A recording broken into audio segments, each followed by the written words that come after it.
नमस्कार, मैं हूं अशोक वर्मा। आप देख रहे हैं टीवी 20 न्यूज। देश और प्रदेश की खबरें देखने के लिए बने रहिए हमारे साथ। अब शुरुआत करते हैं खबरों का सिलसिला। आजमगढ़ से खबर है, जहां बलिया में पेपर लीक मामले में गिरफ्तार 3 पत्रकारों को आज जमानत मिल गई। जेल से जमानत पर रिहा होकर निकले 3 पत्रकारों का जनपद के पत्रकारों ने सिधारी स्थित एक होटल में कार्यक्रम करके उनका स्वागत किया। इस मामले में बैकफुट पर आई पुलिस ने पेपर लीक मामले में आईपीसी की संगीन धाराएं हटा दी है।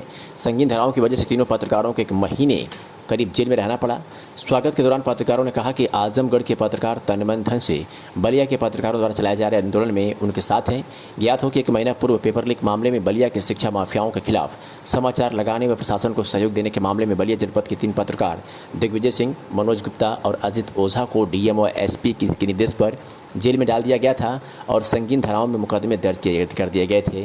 जैसे पूरे प्रदेश भर में डीएम और एसपी बलिया के खिलाफ पत्रकारों ने आंदोलन चलाया था, जिससे जिला प्रशासन मजबूर होकर के कुछ संगीन धाराओं को मुकदमे से निकाल दिया, जिससे पत्रकारों को जमानत मिल गई। अब ऐसे में सवाल ये उठता है कि पुलिस जब चाहे किसी के ऊपर संगीन धारा लाकर उनका जीवन नष्ट कर दे और जेल भेज दे और फिर उस संगीन जुर्म को हटा ले जो 1 महीना इन पत्रकारों ने अपराधियों के साथ जेल में काटा है, उसकी भरपाई कौन करेगा। कार्यक्रम का संचालन दैनिक देवव्रत के प्रधान संपादक विजय यादव ने किया। कार्यक्रम की अध्यक्षता टीवी 20 न्यूज के प्रधान संपादक अशोक वर्मा ने किया। कार्यक्रम में मुख्य रूप से रत्न प्रकाश त्रिपाठी, विवेक गुप्ता, धर्मेंद्र श्रीवास्तव, गुड्डू सिंह, सचिन श्रीवास्तव, विभास सिन्हा, मनोज जायसवाल, चंदन यादव, देवव्रत श्रीवास्तव, राजीव श्रीवास्तव, मानव श्रीवास्तव, ओम अग्रवाल, संदीप उपाध्याय, अरविंद सिंह, संदीप सिंह सौरभ, रवि सिंह, शीतला त्रिपाठी सहित भारी संख्या में जिले के पत्रकार व छायाकार उपस्थित थे। आइए सुनाते हैं कि जेल से निकलने पर पत्रकार दिग्विजय सिंह, पत्रकार अमर उजाला, अजीत ओझा, पत्रकार अमर उजाला, मनोज कुमार गुप्ता, पत्रकार राष्ट्र सहारा ने क्या कुछ कहा। रिहाई हुई है, इसके लिए धन्यवाद। और पूरा मामला क्या कहना है? पूरा मामला क्या था? पूरा मामला ये था कि यूपी बोर्ड परीक्षा शुरू होने वाली थी 26 मार्च से। इसके पहले बलिया में बोर्ड परीक्षा की कापियां बिकने लगी बाज़ारों में, बलिया में बिक रही थी। अमर उजाला ने 23 मार्च को एक बिक रही कापियों के साथ खबर छापी और प्रशासन ने उसे नकारा, फर्जी बताया कि फर्जी चीज़। हालांकि वही कापी पकड़ी गई है। इस समय कापी प्रशासन ने पकड़ा है किसी स्कूल से, लेकिन उस समय नकारा। उसके बाद हम लोगों ने जो है कि ना अपना जब चर्चा शुरू हुआ कि बड़े पैमाने पर नकल की खेल जारी है, तो हम लोगों ने प्रयास किया कहीं से जो है कि ना कुछ मिल जाए तो अखबार के लिए खबर मिल जाए। तो उसमें अब हम लोग को जो वायरल हो रहा है जो है कि ना अपना संजोग से आ गया मोबाइल पर संस्कृत का पेपर था हाई स्कूल का, और वो खबर छपी। और उसी दिन जिस दिन संस्कृत का वायरल हो रहा था और वो अखबार को हम लोग भेज रहे हैं, उसी दिन अंग्रेजी का पेपर वायरल होने लगा, पेपर। और उसको अखबार ने दूसरे दिन जो है कि ने 30 तारीख को छाप दिया। और 30 तारीख को जब खबर छपती है अमर उजाला में, तो बलिया का जिला प्रशासन पूरी तौर पर मैंने समझिए कि हम तीनों लोगों पर हमला बोल देता है। सबसे पहले अजीत ओझा जी को उठाता है, डीवाईएस को उठाता है, और उसके बाद जो है कि ना हम मुझे और मनोज को एडिशनल एसपी और एसपी दोनों ढूंढने निकल पड़ते हैं। जानकारी मिलती है कि ढूंढ रहे, तो हम लोग फ़ोन करते हैं कि हम लोग हैं, कहाँ मिलने गए, तो बताते हैं कि नगरा आइए, डाक बंगले पर कुछ बात करनी है। और जब हम लोग जाते हैं तो उठा करके जो है कि ना रसना कोतवाली में बंद कर देते हैं उस दिन शाम को। आरोप क्या लगाए? आरोप यही IT एक्ट, परीक्षा अधिनियम 420, 467, 471 और 120B। नहीं, आप लोग तो पर्चा जो लीक हो रहा था उसको तो एज ए मीडिया पर्सन आप लोगों ने सर्कुलेट किया जी, अखबार को छापा, तो फिर आपको दोषी क्यों बना दिया? और प्रशासन अपनी कमी छिपाने के लिए, अपनी कमी छिपाने के लिए, ताकि ये अखबार में उजागर ना होने पाए बार बार, तो इसलिए जो है कि दमन, वो दबाव की राजनीति कर रहा है, दमन करना, वो मीडिया को दमन करके दबाना चाहते थे अपने भ्रष्टाचार उजागर ना हो पाए। सबसे बड़ी बात ये है, पत्रकारिता जब जुड़े हैं, जो कि हमारा वो पत्रकारिता धर्म है।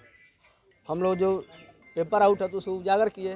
हमारे कहीं ना कहीं जिले के जिला अधिकारी और कप्तान इसमें लिप्त थे। अपनी कमियां छिपाने के लिए हम लोगों पर कार्रवाई किया गया कि हम वो प्रशासन ने अपना गला बचाने के लिए पत्रकारों को बलि का बकरा बना दिया। जी, उसके बाद हम लोग मुकदमा दायर किया, हम लोग भेज दिया, जो कि हमारे सूत्र को भी इसी आज जेल से छूट गए, कैसा महसूस हो रहा है? अब महसूस किया, जो 28 दिन हम लोग कैसे कटाए वो तो हम लोग जानते हैं, हमारे परिवार के लोग जानते हैं, और रही बात की जो साथी हम लोग लड़ाई में थे वो जानते हैं। सॉरी, आउट हुआ था और संस्कृत वाले आउट पर्चे को बलिया जिला प्रशासन और शिक्षा विभाग ने पूरी तन्मयता से उस परीक्षा को करा दिया और ये कहा कि संस्कृत का कोई पर्चा आउट नहीं हुआ। वही पॉलिसी 30 मार्च को भी जिला प्रशासन अपनाए हुए था कि भले छपा है लेकिन पत्रकारों की आवाज़ को दबा के और परीक्षा को करा लिया जाए। लेकिन यह आप मीडिया बंधुओं और आप मीडिया जगत से जुड़े लोगों का साथ रहा, सहयोग रहा कि जिला प्रशासन को बैकफुट पे होना पड़ा। भले ही हम लोगों को 27-28 दिन जेल में रहना पड़ा, लेकिन जिला प्रशासन की कलई खुली और सच सामने आया। जिला प्रशासन पूरी तरह से ये चाह रहा था कि मीडिया की, खास करके पत्रकारों की आवाज़ को, मुंह को बंद कर दिया जाए, कुछ चुनिंदा लोगों को पकड़ के जेल में डाल दिया जाए और भय। प्रशासन की भूमिका क्या रही इसमें? प्रशासन की भूमिका लीक मामले में पूरी तरह से संदिग्ध है। प्रशासन एक्यूज को पकड़ने की बजाय जो सूचना दिया, जो इन्फॉर्मेशन दिया, उसी को आरोपी बनाया। तो इससे स्पष्ट है कि प्रशासन की भूमिका क्या है। अभी आप लोग क्या करेंगे? अब तो आप छूट गए हैं, लेकिन एक बड़ी बात नहीं, है कि मीडिया की इस तरह से अपराध किया गया, जिन साथियों ने, दोषी हैं उनके विरुद्ध कार्रवाई जिन साथियों ने हम लोगों के लिए संघर्ष किया, दिन रात एक किया, उनकी सहमति से, उनसे, उनकी राय से आगे का कदम उठाया जाएगा। अगर संभव होगा, अधिकारों की बात आएगी तो प्रेस काउंसिल ऑफ इंडिया तक का दरवाजा खटखटाने से हम लोग नहीं हिचकेंगे। अच्छा अजीत जी, आपसे इस दरमियान 18 दिन के अंदर जितनी भी बातें रहीं, क्या SIT की टीम या कोई इस तरीके की पुलिस की टीम या कोई जांच एजेंसी आपसे पूछताछ? जी, जिस दिन 30 मार्च को रात में मुझे यहाँ से शिफ्ट किया गया जेल में, उसी समय रात में 2 बजे SOG आजमगढ़ की टीम ऐसे मुझको घेर ली जैसे मैं बहुत बड़ा अपराधी था। मुझसे करीब 2 घंटे तक पूछताछ की गई, रात 12 बजे से लेकर रात 2 बजे तक। मैंने सारी बात बता दी। इससे पहले बलिया DM ने मुझसे 29 मार्च को भी पूछा था कि आपको ये जानकारी कहाँ से मिली, कैसे मिली। हमने उनको बताया था, हमने ये भी कहा था कि देखिए सर, पत्रकारिता का ये धर्म नहीं है कि सूत्र बताया जाए, लेकिन आप बहुत दबाव बना रहे हैं तो हम आपको सूत्र बता रहे हैं।